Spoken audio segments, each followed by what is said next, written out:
Hi, welcome friends. இன்றைக்கி நம்ம கோதுமை மாவு இனிப்பு பணியாரம் எப்படி செய்கிறதுன்னு பார்க்கலாம். அதுக்கு தேவையான பொருள் என்னென்னு பார்த்துக்கலாம்.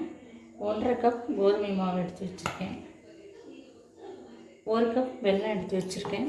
கொஞ்சமாக திருவுன தேங்காய், ஏலக்காய் பொடி கொஞ்சம், ஆப்ப சோடா பொடி ஒரு சிட்டிகை. அவ்வளோதான் ஃப்ரெண்ட்ஸ். நம்ம இப்போ இதை எப்படி செய்கிறதுன்னு பார்க்கலாம். முதல்ல வெல்லத்தை பாகு எடுத்துகிட்டு வந்துடலாம். பாருங்கள், அது போட்டு ஒரு 1/2 டம்ளர் தண்ணி ஊற்றுறேன். நான் 1/2 டம்ளர் தண்ணி ஊற்றி வெள்ளை பாகு கரைச்சிட்டு வந்துடலாம். 10 நிமிஷத்தில் ஒரு ஈவினிங் ஸ்நாக்ஸ் செஞ்சு கொடுத்துடலாம் குழந்தைங்களுக்கு. ஸ்வீட்டாக நிறைய இது சளி பிடிக்காது, இனிப்பும் கம்மியாக இருக்கும். நம்ம 1.5 கப் மாவுக்கு 1 கப் வெல்லம் போடுறோம். எப்படி இருக்குன்னு பார்க்கலாம். வெள்ளை பாகு வரட்டும். நம்ம எப்படி மிக்ஸ் பண்ணிவிட்டு எப்படி போடுறது. எல்லாம் கரைஞ்சி வந்துடுச்சு. பாகு பதம்லாம் இல்லை, கரைஞ்சால் போகணும். இதை எடுத்து நம்ம ஒரு வடிகட்டி வச்சு வடிகட்டிக்கலாம். கொஞ்சம் வச்சுருக்கேன் நான். இதை போட்டுட்டு நம்ம கலந்துக்கலாம். கொஞ்சம் நிறுத்தி வச்சுருக்கேன். இதில் இப்போ இந்த தேங்காய் துருவல் போட்டுக்கலாம். ஏலக்காய், ஒரு சிட்டிகை ஆப்ப சோடா எல்லாம் சேர்ந்து இப்போ நம்ம கலந்து விட்டுக்கலாம். மிக்சிங் பவுலில் கொட்டி இது எல்லாத்தையும் கலந்து விட்டுக்கலாம். பாருங்கள், நம்ம இப்போ இன்னும் கொஞ்சம் மீதி இருந்த இதையும் போட்டுக்கலாம். இதில்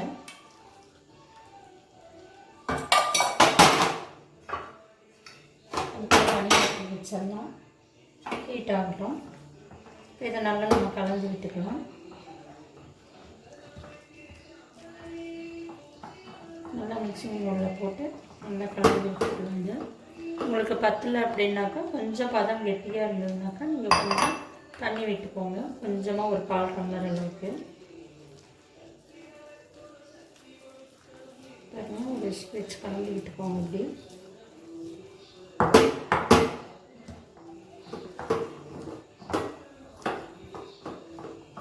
தேவையான அளவுக்கு தண்ணி பத்தலைன்னா நீங்கள் விட்டுக்கோங்க. நான் மறுபடியும் ஒரு 1/4 டம்ளர் தண்ணி விட்டுருக்கேன். நல்லா இது கட்டி இல்லாமல் கலந்துக்கலாம்.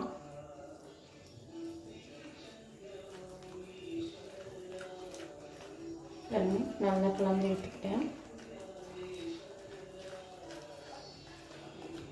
இது ரொம்ப நல்ல டேஸ்ட்டாகவும் இருக்கும், ஈஸியாகவும் செஞ்சிடலாம். ஒரு 10 நிமிஷத்தில் நல்ல ஸ்வீட்டான ஒரு ரெசிபி. இது ஈஸியாக பண்ணி கொடுத்துடலாம்.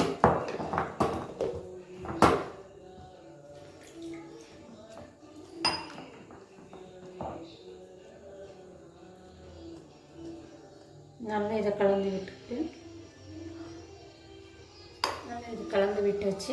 நல்லா இப்போ பாருங்கள், மாவு பதத்துக்கு தோசை மாவு பதம் அளவுக்கு கொஞ்சம் கெட்டியாக நான் கலந்துருக்கேன். இதை இப்போ பணியாரக்கல் சூடாகிடுச்சு. இதை நம்ம நெய் வேணும்னாலும் விட்டுக்கலாம், ஆயில் வேணும்னாலும் விட்டுக்கலாம். நான் ஆயில் தான் போடுறேன். நான் ஸ்மெல் இல்லாத ஆயில் தான் போடுறேன், ரீஃபைண்ட் ஆயில் தான் போடுறேன்.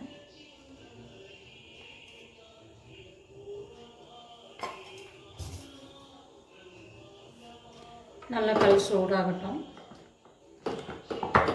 ரொம்ப சீக்கிரமாக செஞ்சு கொடுக்கக்கூடிய ஸ்நாக்ஸ் இது. ஸ்வீட்டாகவும் இருக்கும். கடையிலலாம் நம்ம ஸ்வீட் வாங்கி கொடுக்கறதுக்கு பதில் வீட்டில் 10 நிமிஷத்தில் ஸ்கூல் விட்டு வந்தோடனே குழந்தைங்களுக்கு செஞ்சு கொடுக்குற ஒரு ரெசிபி தான் இது.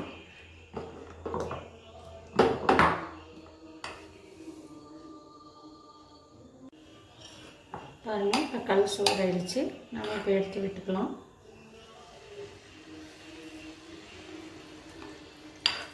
நல்லா ஒரு கொஞ்சம் 3/4 அளவுக்கு கொஞ்சம் அதிகமாக விட்டால் போதும். ஃபுல்லாக போட்டோம்னா நமக்கு நல்லா உப்பி வரும். இல்லை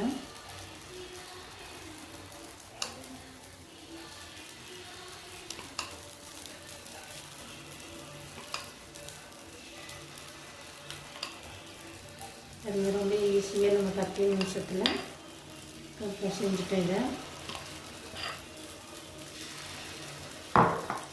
போட்டாச்சு. வெந்து வந்தவொடனே இப்படி எடுத்து பார்க்கலாம். நம்ம மூடி வச்சிடலாம். 10 நிமிஷம் மூடி வச்சிடலாம். இப்போ நல்லா செவந்து வந்துடுச்சு. அழகாக வந்து திருப்புறதுக்கு கோதுமை இனிப்பு பண்ணிடலாம். செமையாக வந்துருக்கு.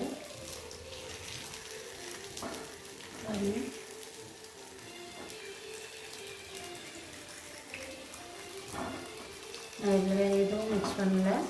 தேங்காய், கோதுமை மாவு, ஏலக்காய் பொடி, வெல்லம் உப்பு கரெக்டான மெஷர்மெண்ட் போட்டு பண்ணிங்கன்னா உங்களுக்கு அளவு கரெக்டாக வரும். பாருங்கள், நல்லா அழகாக திருப்ப வந்திருக்கு. இந்த பக்கமும் அதே மாதிரி நல்லா சிறக்கட்டும். பாருங்கள், ரெண்டு பக்கமும் நல்லா செவந்து வந்திருக்கு. ஸ்மெல்லே சூப்பராக இருக்குது. ஆயில் கூட இதுக்கு நான் அதிகமாக விடல. மொத்தமே இதுக்கு ஒரு 2 ஸ்பூன் ஆயில் தான் விட்டேன்.